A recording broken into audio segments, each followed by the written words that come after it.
Every year, the students who are graduating with a 4.0 GPA select one classmate from among them to deliver the commencement address. This year's speaker is a parishioner of St. Teresa Parish and the daughter of Ryan and Sarah Stewart. Please welcome Norah Stewart.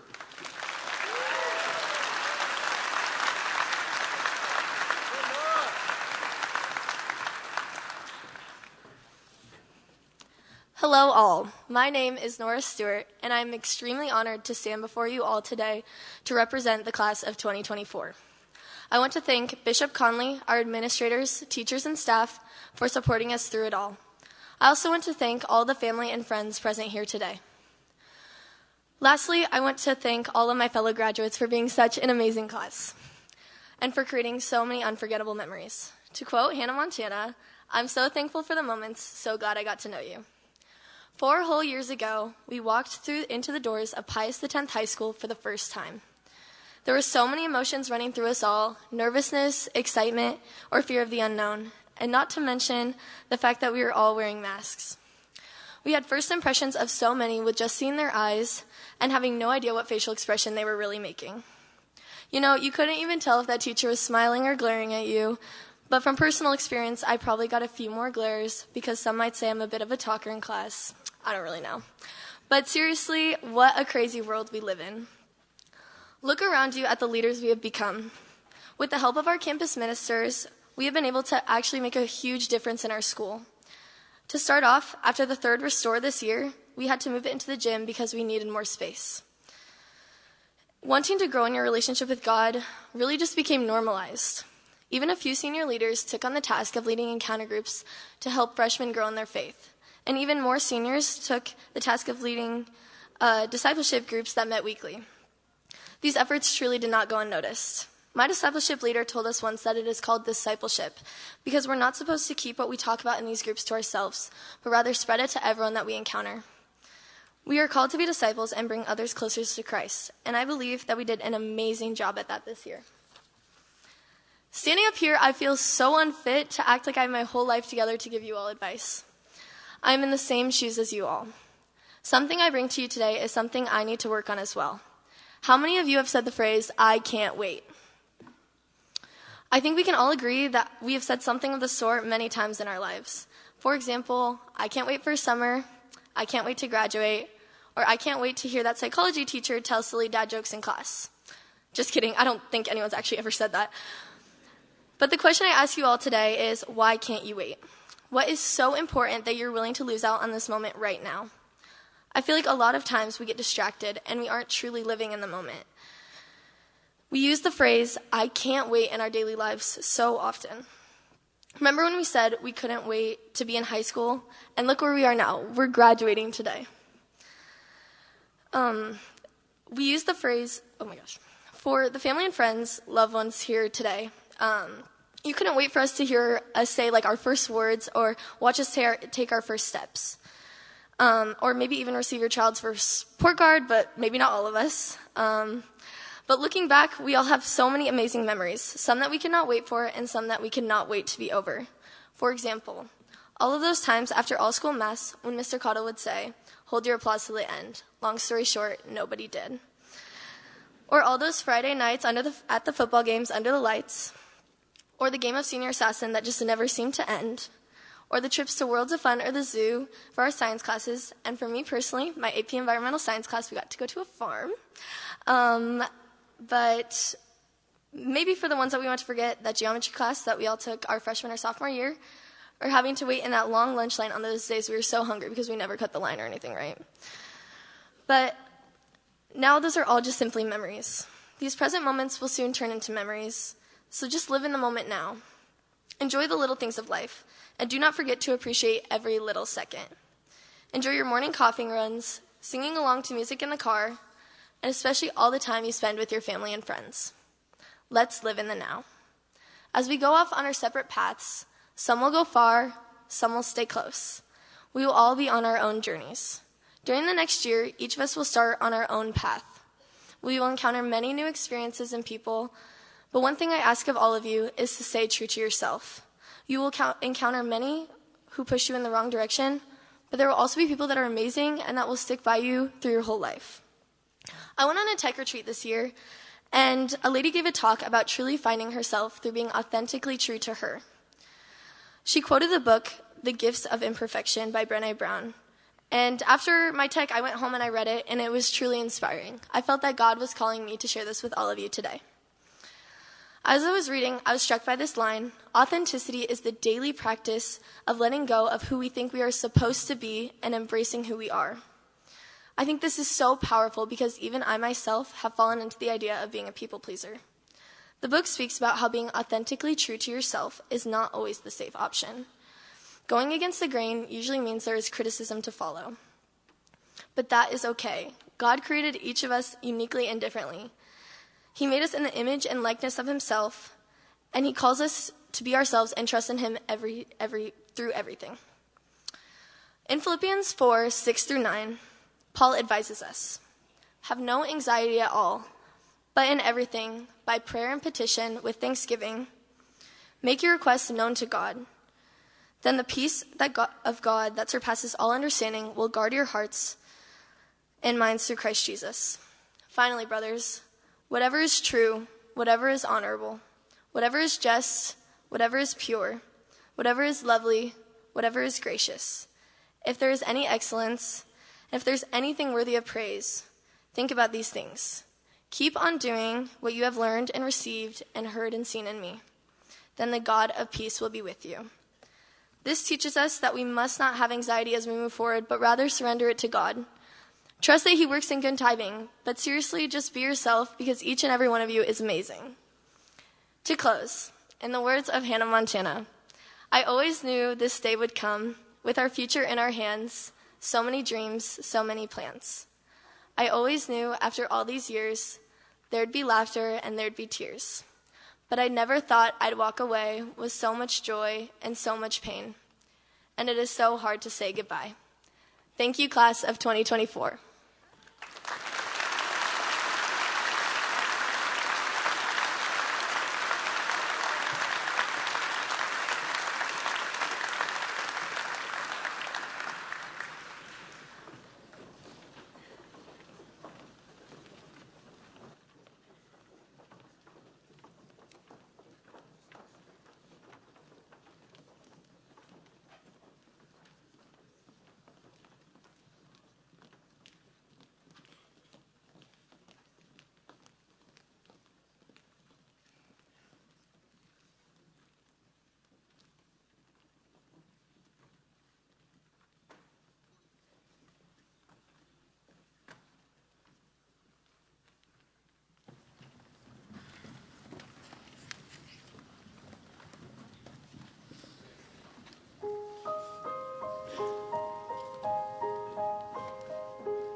Crying, it'll be alright.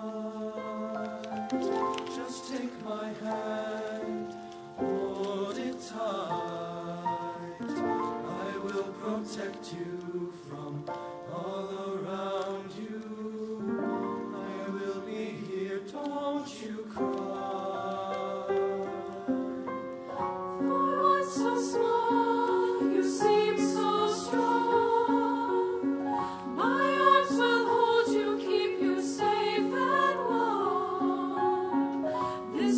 Between us can't be broken. I will be here, don't you cry. 'Cause you'll be in my arms.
Well, welcome everyone, and on behalf of Mr. Corda and Father Stoley and Monsignor Perkington, the staff and faculty of Pius X High School, all of our parents and family members, my brother priests, and most of all, the class of 2024, it's a great joy to celebrate this day with all of you. As one of my brother priests, or my brother bishops likes to say, this is shun season, confirmation, graduation, ordination, and then we're having a convocation at the end of the month with all the priests in the diocese. So it's really a time to celebrate accomplishments and celebrate the great gift that our faith gives us in Catholic education and in the sacraments. But most importantly, today's Pentecost Sunday, which is a wonderful day to have this graduation because, as Norah said, we're all called to discipleship. And that's what happened on this day 2,000 years ago. The apostles were sent out from the upper room to go out to be disciples of the Lord and to carry on the great mission of Jesus in the world, to be authentic, as Norah said, to be authentic disciples of the Lord. And as I travel around to our high schools and to our grade schools, last Saturday I was at St. Gregory the Great Seminary celebrating graduation there. This afternoon, Father Stoley's heading down to Lourdes in Nebraska City. I'll be going out to Aquinas High School in David City. And as we celebrate these wonderful events, it gives me great hope, really. And I'm not just saying that. A future with hope. Because you've received in your Catholic education a great gift. You've received a new way of looking at the world. You know, I use this analogy a lot. I had to get new glasses recently. I have to do that about every year. I'm in the fourth quarter, and it kind of gets stronger every year. My eyes get worse. But when I take these glasses off and I look out, you're just a big blur in front of me. You know, I can't even recognize who you are except for these guys dressed in black over here. I kind of can tell who they are. But all of you are just a blur. But when I put these glasses on, everybody kind of sharpens and comes into focus. I can see you. I can see your smiling faces. I can see who you are, recognize even some people I know. And this analogy, and I've been wearing glasses since the 8th grade, this is a great analogy for the faith, that we need to see the whole world through the lenses of our faith, through the eyes of our faith, no matter what it is. And we should never take these lenses off. I'm afraid sometimes, you know, we put these on Sunday morning for an hour when we go to Mass, and then we take them off and we go through the rest of the week sort of blurry and not sure what's going on in the chaos in which we live.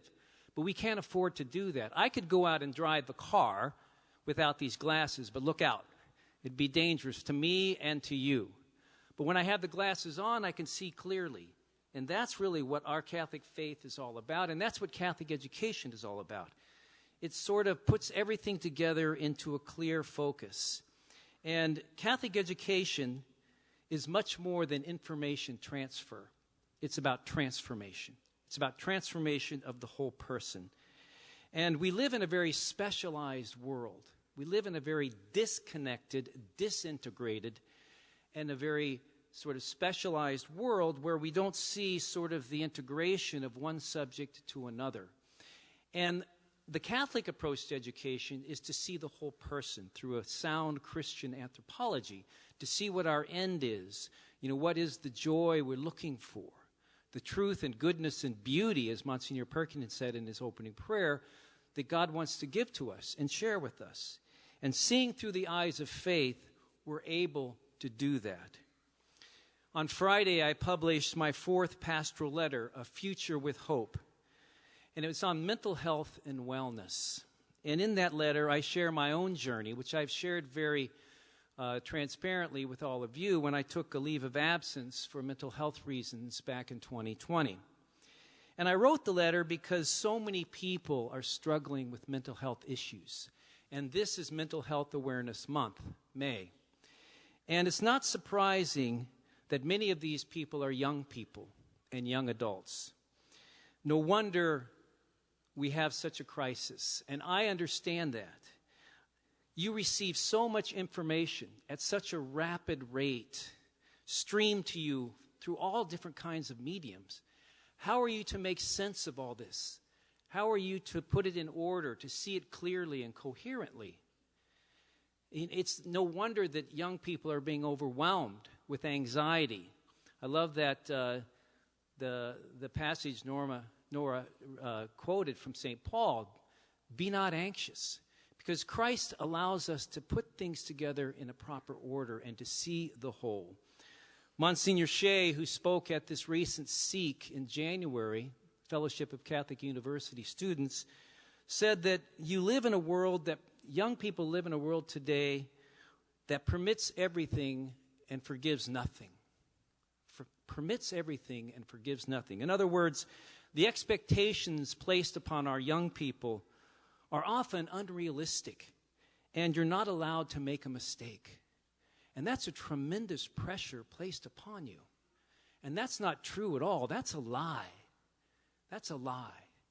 And seeing through the eyes of our faith, we can navigate those waters in a way that can help us to move forward in a future with hope. But I have great hope. Something is happening. We have 16 applications to the seminary, the most that we have ever had in my time as bishop.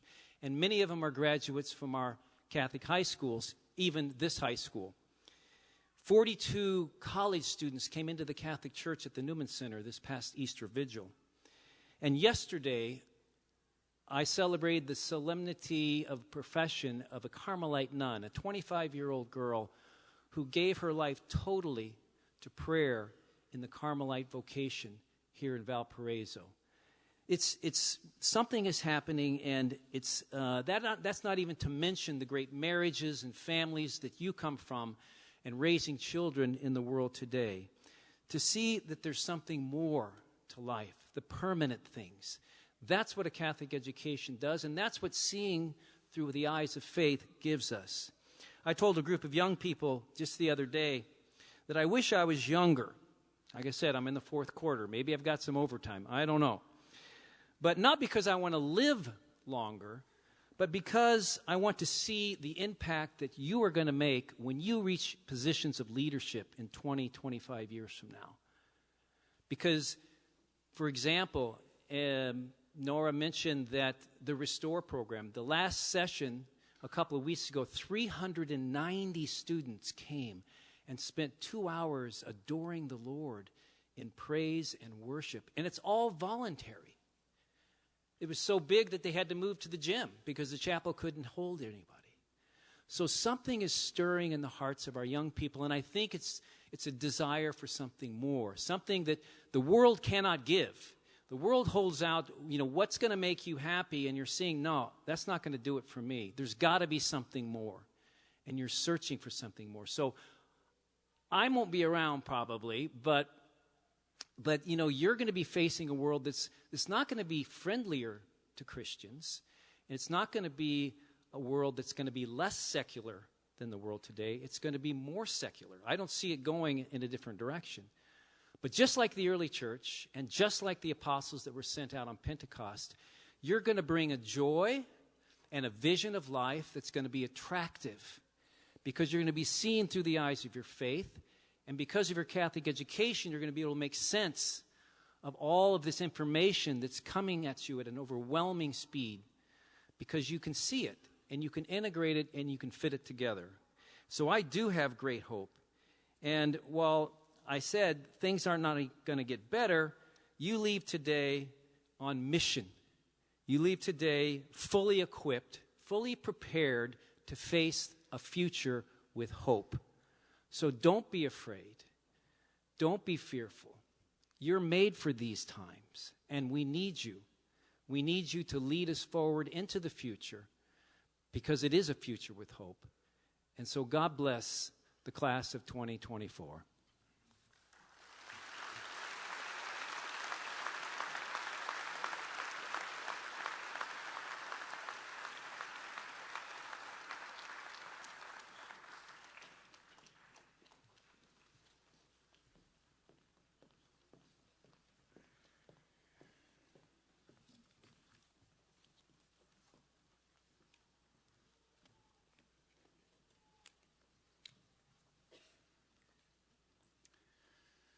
Good afternoon. I'm honored today to introduce the senior class of 2024 and all their accomplishments through the course of their high school years at Pius. And so I ask row 1 to please stand to come forward to receive their diplomas. Ellie Marie Ackerman.